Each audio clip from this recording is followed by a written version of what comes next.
Hello, I'm Matt Kelly.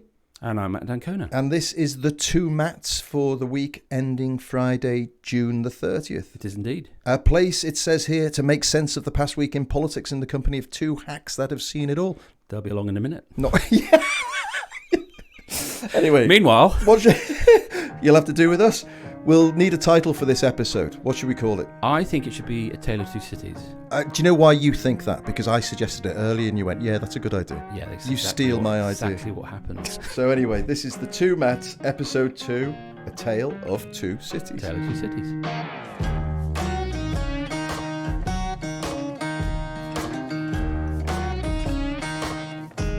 So what are we going to talk about?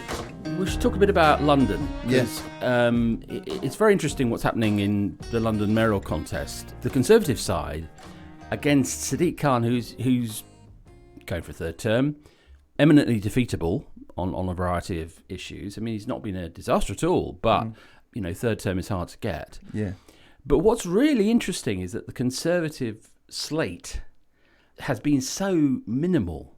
And became even more minimal this week when Daniel Korski, who was a former special advisor to David Cameron, was named by Daisy Goodwin, the TV producer and executive, as the man she alleges groped her. Yeah, and he denies it. He denies this very strongly. But I mean, I have to say that name has been floating around behind the scenes which does beg the question, why did no one vet Korski's nomination? Because I remember when Boris Johnson was running for mayor. Now, David Cameron and George Osborne hated Johnson, for all the reasons that became quickly apparent. However, so did they knew he was going to be the Boris Johnson we know and love now? Well, all the characteristics that have now become sort of nationalised, if you like, were evident, and they dealt with him for many years, and they didn't like him and felt he was a opportunistic rogue, agent, which is indeed the case. However, the reason I mention it is because this is going back to 2008. They were, in spite of their feelings about him, very much involved in the process of nomination for the London mayoral contest because they knew he was a winner. And they knew that for all their dislike and reservations about him, he could win. And if he won, that would be a very helpful, fillip to their chances in the general election of 2010. Yes. And I think it was. Now, were they right to back Johnson is a different question. But the point is, Sunak has been totally hands-off in this. And the consequence is that you've ended up basically with Korski out of the picture with two people that no one's heard of. Yeah. Susan Hall, who's been leader of the London Conservatives on the Assembly. Catchphrase, safer with Susan. Safer with Susan, she owns a hair salon. And then a barrister called Moz Hussain, who really has almost no name recognition. So, he's a KC, obviously an intelligent man, but it'll be Susan Hall because she's, way ahead. And the reason I find it very odd is that, for reasons I'm not quite clear on, the system of voting next year for the mayoralty of London is being switched to first past the post. And that means that a Tory candidate who managed to capture just enough of the kind of coalition that Johnson got together in 2008 could pull it off. Now, it's a big ask in the context of the Tories free-falling nationally, but still, you'd think they would go for it. But they're barely involved. Yeah, they're just not in the room. So why is that? I mean, why is Sunak so detached from it? If it's important, I think this is, you're looking at a sort of systemic failure now, which is that they know it's over. Yeah. They are, large numbers of them are looking for jobs, which is, does occupy quite a bit of bandwidth. I don't think Sunak is a instinctive guerrilla politician. He wouldn't think, hey, if we had a good showing in London, that might shift some impetus. It might shift the something, scales a little bit. Yeah. I don't think that's how he thinks at all. No. And I think he'd probably regard it as an embarrassing sideshow, to be honest. Patience Wheatcroft wrote a very good piece a few weeks ago in the New European really saying that he's quit. He's checked out. I think and he she's just wants absolutely to get out. spot on. Yeah. I mean, I think that, we'll see him mumbling his sound bites and his 5 pledges until the death. Yeah. But I don't think you're watching a politician who really even pretends to believe he has a chance of winning. The other thing, which we should probably get a clip, I bet you Matt, our producer, can get a clip of this, was that extraordinary rant of Ben Elton's about Sunak. And the key phrase, well, let's see if we can get a clip. The fact that the Tories chose that easy option, for a man now to say, we don't take easy options, when they took the easy option, which was Johnson, because they thought it would keep them in power, and when they thought for a moment he wouldn't, they dumped him instantly. I mean, he's the Prime Minister. He owes us honesty, and we got nothing but mendacity, evasion, and vanity, just dripping with vanity. Fair to say that you are not convinced. And that's that key phrase to me, which I think resonated with people, about him dripping with vanity.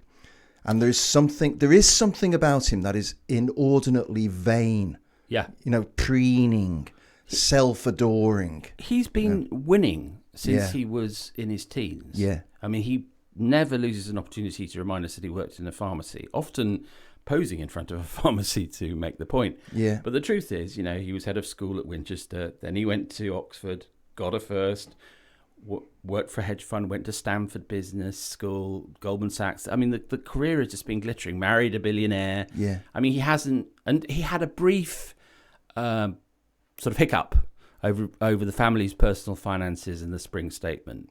But he came back from that, won the leadership, number 10. So really he's never lost. And he's staring down the barrel now of one of those things that prime ministers sometimes, good and bad actually, but just for various reasons, it happens to them that, they are beaten. Yeah.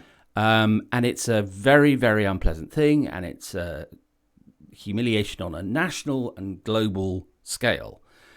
I don't think he's remotely prepared psychologically. I mean, who is for that moment? But, whereas you've watched Gordon Brown come back and become a very active figure in national politics and global politics as well. Yeah. I would be very surprised if Sunak post-defeat does that. I think he'll go off. They've got a place in California. Yeah. He'll no doubt pick up hugely remunerated financial jobs, and I think that's... And we'll see him on Remembrance Day, and that'll be that. That'll be that. I mean, I'd be surprised. Could happen. I'd be surprised if he became a national treasure, as amazingly Theresa May seems to have become. It's weird, isn't it? Because out of the car crash of Johnson and Truss, out of that, he came out, and it almost felt... Do you remember the commentary at the time was that the Tories have made a fresh start? It's a fresh start with Sunak. And it did sort of feel like, okay, well, at least we've got somebody sensible. But it masked that, the complicity that is all over him with what had gone before. He got away with a lot to start with. He had. I mean, the sort of irony of Sunak is that he looks like a Remainer. Yeah, but he isn't. But he is. He absolutely isn't. He's a very committed Brexiteer. And we forget, he got a fixed penalty notice for breaking COVID regulations and lots of question marks around his finances, keeping a green card longer than he really needed in America. That was one of the things that struck me as absolutely appalling, was the fact that he had that in his back pocket as a route out. So he's not as theatrical in his kind of brandishing of his politics of entitlement as Boris Johnson. I mean, who could be? Yeah. But actually, his sense of entitlement runs deep, but in a different way. Yeah. And I think people, I could be wrong, but I think the voters sense that. Yeah. I think part of his problem is that it comes across, it comes through the screen, that this is not a man who understands. When he says, what was his phrase about mortgages? Hold your nerve. Hold your nerve. Cheeky bastard. I mean, a billionaire telling people who might be about to lose their homes, hold your nerve. And are having, as a consequence of, coming mortgage rises, having to think very hard about how they feed and clothe their kids. Yeah. Hold your nerve. Well, nerve doesn't put food on the There was table. a brilliant piece on Sunday in the Observer, I think, or the Guardian. It might have been on Monday, by John Harris. Yeah, excellent. So John Harris is a journalist. I think I've got a huge amount of respect for him. Once I met him, and he said something nice to me about an award that the New European had been given, and I then was presumptuous and said, "Would you one day write for us, perhaps?" And he sneered at me and said, "Why on earth would I want to do that?" So my respect for him soared at that point as he told me to F off, kind of with a smile on his face. But the real reason I respect He's a great him journalist. is he gets out there. That's his whole shtick, is that- he goes and sees what's actually happening. He won the Orwell Prize Yeah. not so long ago, and rightly so. He's a great journalist. And another thing to his credit is that because he gets out, John spotted that the Brexiteers were going to leave. Yeah. We were going to win. Yeah. A lot sooner than Yeah. most people. And what the piece he wrote this weekend was how he called it, I think he called it the politics of complete despair or something like this. Yeah. He said that the mood in the nation at large, he said in places like little country villages, small affluent towns, he said there is a real despair at large in the country now. Yeah. And he's never felt anything quite like it. But it's the same kind of vibe that produced Brexit. But he was asking the question, what does this add up to? Yeah, it's a really difficult one because despair is not a party political issue. Right. It afflicts all people. It afflicts all parties seeking electoral office. Yeah. If the voters generally, as John Harris describes them, are suffering from a bout of despair, quite a prolonged one, it's very difficult, especially for a progressive party like Labour, to mobilise opinion to say it's worth turning out to the polling booth because your lives will get better, not immediately, but we promise somewhere down the line. Well, they've been waiting for their lives to get better since 2016, and it's all part of the corrosions of Brexit we've discussed before. But I do think that was a great piece, but also a very troubling piece. And also, I mean, just think, you and I are both old enough to remember that period where people, where negative equity and people literally posting their keys back through the bank's letterbox. Well, you couldn't do that now because you couldn't find a bloody bank on the high street that's open anymore. But people who face existential threats to their family life, and then you've got wealthy people who are suddenly feeling, well, I can't go on holiday now, so they're feeling really crunched as well in their own way. You do get this malaise in the nation that you could see it persisting for quite some time, and presumably Starmer is going to inherit this. And as you just said, he's got no immediate quick fixes at all. No, how could he? I mean, it's going to take several years, perhaps many years, to repair the damage done by this government. But I think just going back to London for a second, I mean, what was interesting about the Johnson campaign and then his absolutely flagrant hijacking of the 2012 Olympics, for all the fact that it was cheeky and a sign of terrible things to come when he became Prime Minister, what it did do was it suggested, at that point at least, that the Conservatives were a party that took the capital city seriously. Because if you don't, I mean, London is there's a huge argument to be had about the weight of London versus the rest of the country, and there is some polls show that London versus the rest of the country is now the biggest divider. But nonetheless, unless London is humming as a wealth creator, as a successful, reasonably cohesive city, the country is not. Everything suffers. Yeah. Everything suffers. Yeah. And to find that the Conservatives are just treating it as a kind of sideshow tells you really all you need to know about them. Well, that's them, but it's not much fun for Londoners, and also it's worrying for the rest of the country. And what's your prediction then on how it will play out? Susan Hill versus Sadiq Khan. I think Sadiq will win quite easily. Yeah, because there's a whole battle about emission zones and crime rates and so on. I mean, there are issues in London. Yeah.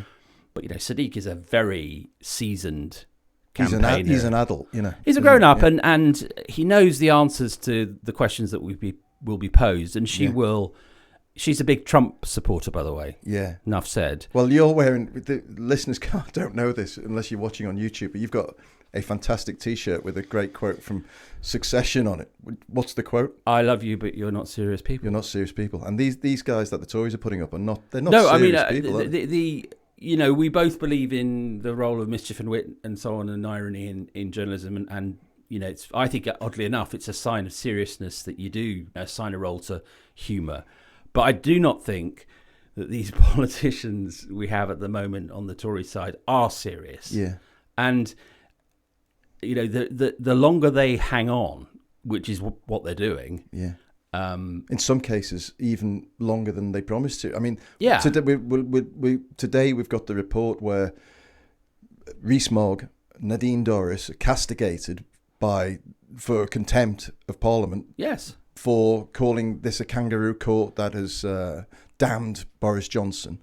It feels like the end of days for the Tory party, but it can't be, because we've got to keep checking ourselves and reminding ourselves that the Tory party is the most successful political party on the planet. I think that's right, but I also think that I struggle when I try to work out what a post-election Tory party will be doing to increase its chances of getting back into office, because the one nation Conservative Party that everyone is expecting to re-emerge just doesn't exist anymore. No, that's right. And so you're right, but at the moment the division is a tribal, factional one. It's between the sort of Sunakians who are kind of desperate for Boris Johnson to go away, and then there are the defenders of Boris Johnson, whom you just named, who are going on Newsnight and other programmes rubbishing the Privileges Committee still as a kangaroo court, and anyone who read the report reasonably could see that they had no reason to find Johnson guilty. In a word, is there a route back for Johnson despite it all still? Oh yeah. I mean, madly, his prospects are brighter than Sunak's. It's incredible. It's what our fellow podcaster Alistair Campbell calls the turd that will not be flushed. I mean, I'm not saying he will become leader again, but he's obviously not finished, and he has a bully pulpit in his new Mail column. Though, boy, I mean, he's up there with Adrian Chiles for banality. Well, phoning it in that has taken on a new meaning, hasn't it? How much do you reckon they're paying him for that? Well, we know it's under $1 million, but not much. I mean, that is a lot of oh my God. of paper. I don't know what's worse, Declan Rice for 105 million to Arsenal or Boris Johnson for $1 million to the Mail. As transfers go, I think in terms of goals scored, it's not necessarily going to prove a good ratio. But it is interesting, and it shows you a lot about the future of the right, which is there is going to be the Boris camp, which will include the Daily Mail and others. Yes.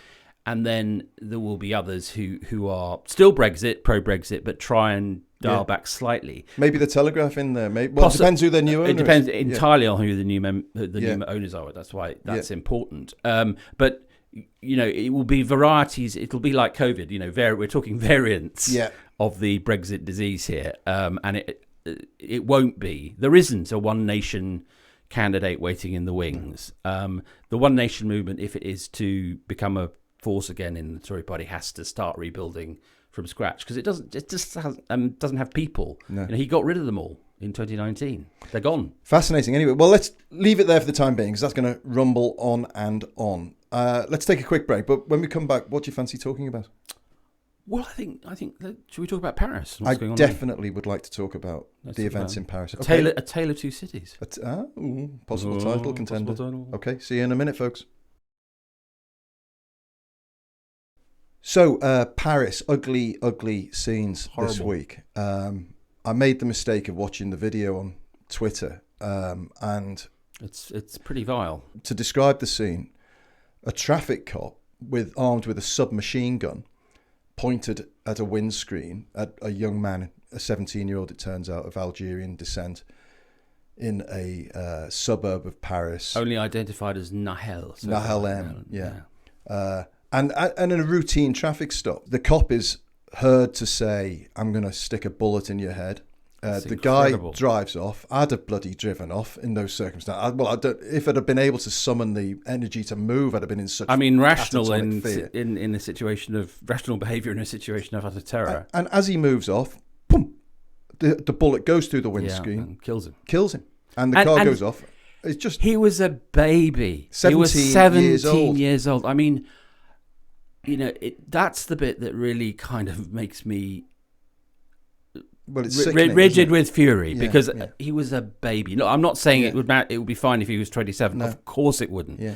But a 17-year-old Yeah, equivalent of a sixth former yeah, in a car shot yeah. at point blank range by a traffic cop. On a random stop. In- it's not even like Mark Duggan, for instance, in Tottenham, No. where that was a whole huge operation. That was an exchange. you know. Yeah, it's a judicial execution of a child. It's exactly that. And to Macron's credit, although this is about as far as the credit extends, I think Macron has said this is indefensible. The good news is the cop is up for murder, effectively, but there are now a procession of riots and huge demonstrations in Paris and across France about this awful incident.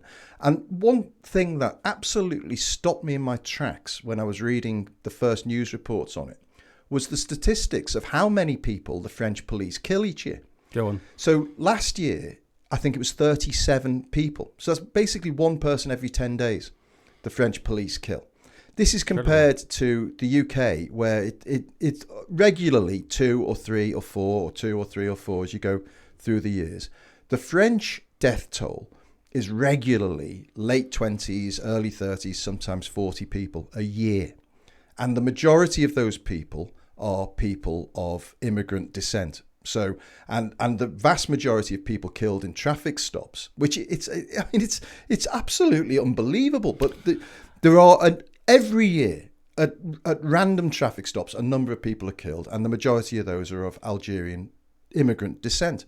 You have this situation in a country of comparable population and comparable history, colonial history, but you have a ferociously different situation when it comes to racism and what seems to be deeply institutionalized racism. Well, we have to sort of fess up, which is that, Louise Casey did a big report on the Met, which found that Yes. in March that it was institutionally racist. Yes. And there was a report by the Independent Office for Police Conduct, which found that across, I think, 2011 to 21, people of colour in this country are 7 times more likely to die than white people. And 9 times more likely, if you're a young black guy, 9 times more likely to be stopped than a young white guy. So we do not come to this discussion No. with clean hands. However, there is a difference of kind, I think, in the racism on both sides of the channel, which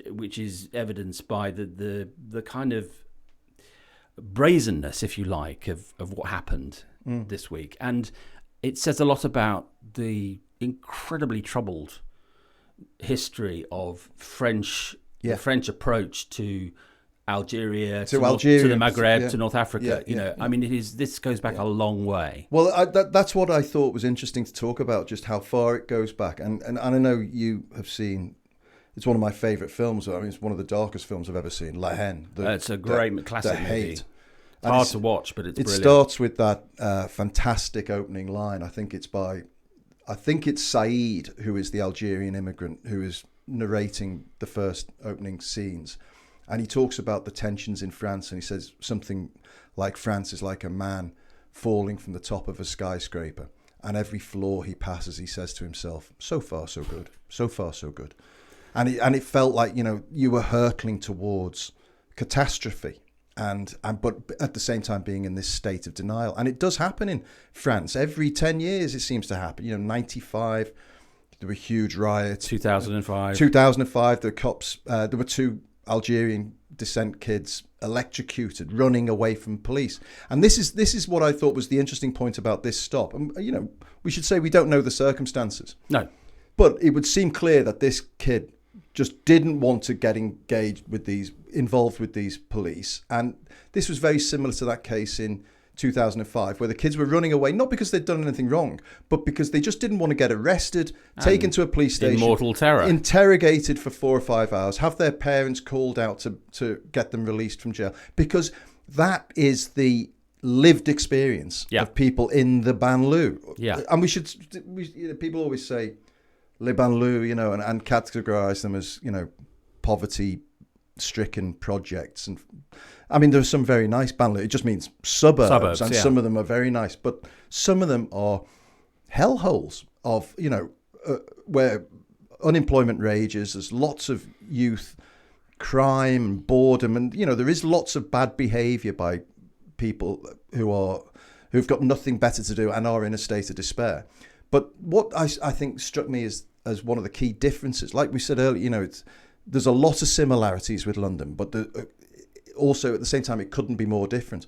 Where if you go on a weekend trip to Paris or have a week in Paris on holiday, you can walk 3 hours from one end, from the Eiffel Tower to Montmartre, and everything will be lovely and nice, and civilized, wealth and beautiful buildings, but you very rarely step out into the suburbs. And in the suburbs, they have these ghettos where there is this intense feeling of oppression, largely amongst people of Algerian descent, and people feel, utterly hopeless and neglected by the government.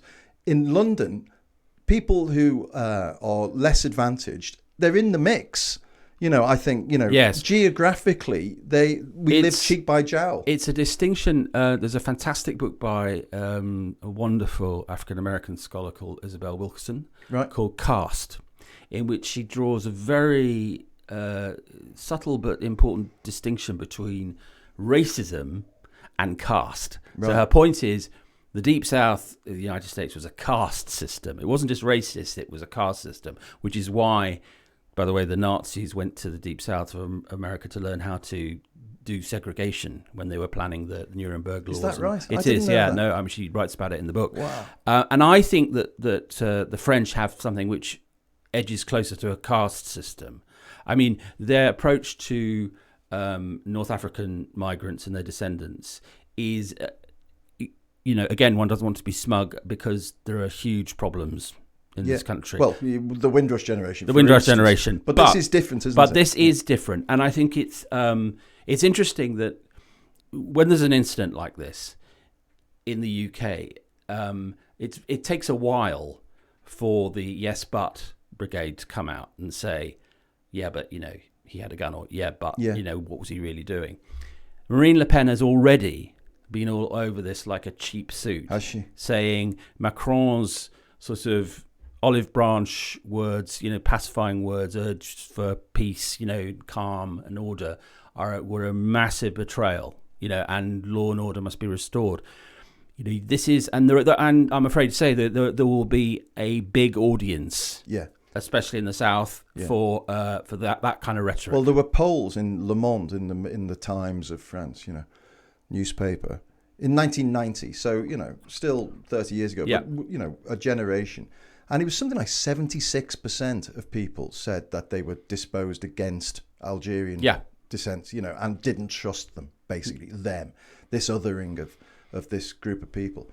And they are, I mean, it's the untouchables thing. It's like there are parallels, though, I think, with the parallels continue, such is history. But if you remember in 1962, when after the Algerian independence was given by France to Algeria, and France, having considered Algeria bizarrely, looking back, considered it to be basically a region of France, unlike its other North African territories. It sort of considered Algeria to be basically part of France. 500,000 Algerians came into France, and very, very quickly.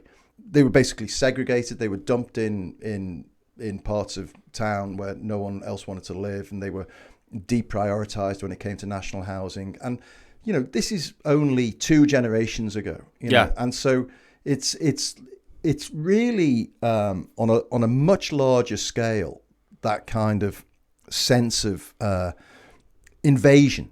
Yes. And France is changing. This isn't France. Now, I saw a quote the other day from what's that woman's name? Alex Phillips from Reform UK.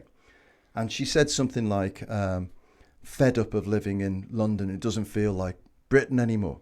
To which Paul Mason, by the way, another New European columnist, brilliantly said, "What is it? It's too many Huguenots." It's kind of like back to Stuart Lee, and the feeling of invasion coming over here, and the idea that anything is fixed in time and that this place is least of all London. Yeah, it's nonsense. Least of all London. I mean, London is like a geological strata. Yes, it is constant change. It's a great river city. It's been endlessly. But maybe that's one of the slight differences with Paris, where because of the banlieue and the people being shunted out to the suburbs and the centre of it largely remaining stable. You can go to Paris I've been going for 35 years. More or less, it feels like the same place, except every 10 years they're trying to burn it down because this furious evacuation of hate occurs. Yes, I mean it's the case that for all its problems, there is no part of London where you don't know that it's a multicultural city. Yeah, not even the poshest neighbourhoods. That's right. You will know if you walk around, you'll get that feeling very quickly. That's right. That's the way it is. That's right. And I thought it was very interesting when we had the riots in 2011, which were, no one was really quite sure what the hell they were all about. No, it was the abiding. It was a very destabilising. I mean, in the great British way that we do, we've kind of forgotten about it. Well, I don't know what any of the answers to this are, but it certainly proves in that conversation that we're not blindly positive about French or European Union countries. No, I mean, I think French politics is incredibly divided, and I don't just mean in the normal party political way, but in a kind of universal view where you have an Enlightenment elite view which Macron absolutely incarnates, and then you have the Gilets jaunes, Le Pen view, which is very different, really different. Okay, well, that's pretty much it for this week. What didn't we talk about that you wanted to talk about? Well, one thing was Russia. Yes. Gangster's paradise. My God. I mean it's incredible to think that less than a week ago, a man who looks like a lollipop man who was hit by a bus and used to be a hot dog salesman turned brutal, murderous mercenary warlord, came within 125 miles of Moscow and at least trying to get his hands on the biggest nuclear arsenal in the world, 6,000 warheads. And it's one of the reasons why I think, and I wrote this in the New European this week, is that we must stay in Ukraine, but also be aware that Russia is likely to be unstable and possibly to a transformative extent. This is a gangster society. There are Chechen militias. The company Gazprom has its own gang. This is a society that no longer really operates according to the kind of institutional rules-based approach that we are used to, and that is bad news at any time. But when it's a nuclear superpower, it's truly terrifying. And I mean, just doing a ring round this early this week, it was very striking how many eyes in Whitehall and Westminster and the defence establishment are now looking at, in a quite serious way, the collapse of Russia and what, if anything, you can do. Because what follows Putin might not be better. No, that's right. So that is the ultimate watching brief, I think. Yeah, that's absolutely right. By the way, how Gazprom are still allowed to sponsor major global sporting events is just unbelievable. It's like being sponsored by the Cosa Nostra, It's like it absolutely shouldn't be an issue. No. What else was going on? Well, I went to see the new Indiana Jones and the... Is it the last one? Yes. Is that a spoiler alert? No, but he said it and everyone has said it. Yeah. And it really, I mean, he's 80 or whatever, and it really is Indiana Jones and the Dignitas voucher. Brilliant. But it's also that it's the Dial of Destiny, and the sidekick this time is not the disgraced Shia LaBeouf, but Phoebe Waller-Bridge. Yeah. Who sort of goes through the motions of basically being Fleabag as an archaeological adventurer, right? So you constantly expecting her to break the fourth wall and, raise an arched eyebrow. She doesn't quite, but I think she's a very gifted person. She's obviously a great writer. She's not the most versatile actor in the world. But, Harrison Ford is de-aged. And I would call, it's a kind of film that I would call amiable nonsense. How many marks out of 10 would you give? Oh, no more than 5 or 6. How does it compare to the rest of the series? Well, I think the first 3 are very good. Yeah. I think that the last one, which is as long ago as 2008, was not so good. And this one is probably the weakest. Yeah. There's a sort of sentimental dimension to it because Harrison Ford is sort of doing his Sinatra farewell tour of the various goodbye to franchises. But that's it. And the famous, everyone knows this, I reckon, but the most famous scene in the whole franchise where Ford is facing the baddie in the first film and has the bullwhip in his hand and the guy pulls a knife out or something like this. A big saber, and wields it at Ford, and then Harrison sort of like just insouciantly just pulls a gun out and shoots him and turns away. Well, and the story was that he had terrible diarrhea, didn't he? Oh, that's right. Did you know that? I knew he had stomach upset. I think it was. Harrison Ford had awful diarrhea and could only basically stand up for about 20 seconds. So they improv this.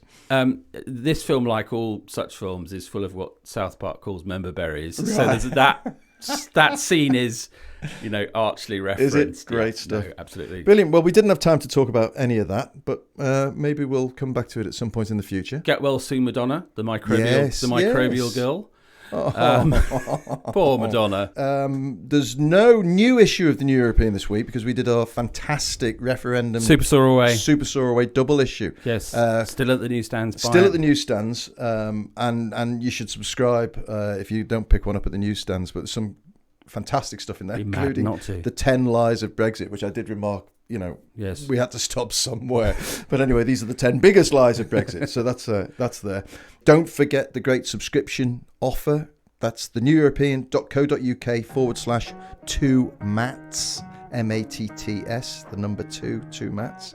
There's actually a link in the show notes. Thank you so much as ever to producer Matt Hill at Rethink Audio. The third Matt. And until next week, it's goodbye from me. And it's goodbye from him. Goodbye.